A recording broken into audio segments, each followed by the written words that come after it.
Hello once again and a warm welcome to highlights of round 4 of the World Superbike Championship, which this week comes from the Ricardo Tormo circuit in Valencia, Spain.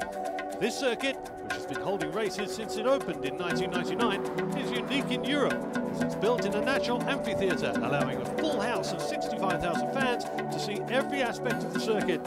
Valencians are very proud of their international sporting events. Valencia itself is the fastest growing city in Spain. The Valencia Football Club is one of the best in Europe. The America's Cup yacht race is being held here, but this weekend we go inland, about 20 kilometres northeast of the city centre, for the annual visit of the World Superbikes.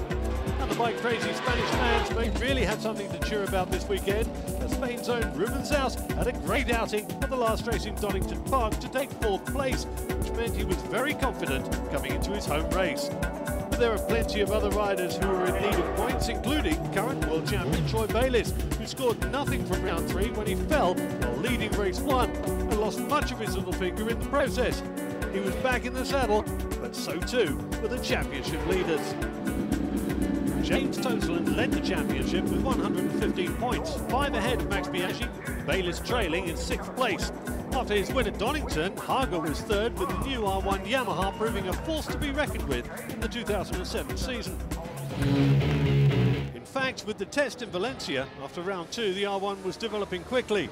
Dave Martin, crew chief to Troy Corsa, takes us around the new bike to show us some of the features that distinguish the race bike from the road-going R1. Hi, I'm Dave Martin from Yamaha Italia World Superbike team. Crew chief to Troy Corsa for the 2007 season. Just going to run through our motorcycle with you for a few pointers.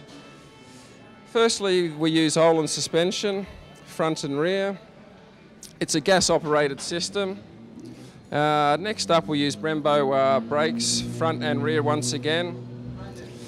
We've got, we use Marcassini rims.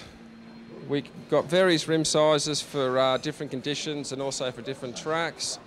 Another key feature which is quite important for the machine is the Magneti Marelli fuel injection package.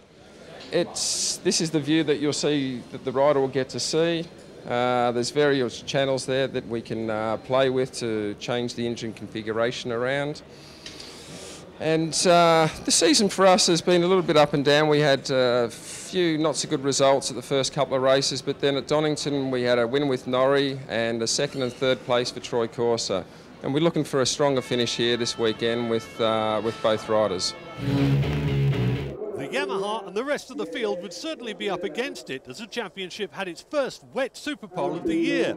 Unseasonable weather for Valencia saw wet conditions for the 2nd qualifying and Superpole. The top 16 riders, instead of having the traditional 1-lap dash, would compete over a 50-minute session, 12 laps to put in their best time to decide the final grid. Setting the early pace was local man Rubens. Australian Josh Brooks was also brilliant in the wet and booked himself his first ever front row start. Troy Bayliss bounced back brilliantly to take provisional pole. Although Troy Corsa put in a strong effort in the closing stages, his best time was only good enough for 4th. Josh Brooks was 3rd, Zaus in 2nd, and injured world champion Troy Bayliss took his 3rd pole in a row, the 15th of his career. Flick left, right, muscling the bike and then up the hill, and this is where you've got to be careful not to lose the rear. Nice and smooth by Bayliss. Down the hill he comes to the last turn. The Xerox Ducati of the world champion Troy Bayliss. Now looking to try and make the time. He was 2/10 up earlier on Zaus's time. Will he do it?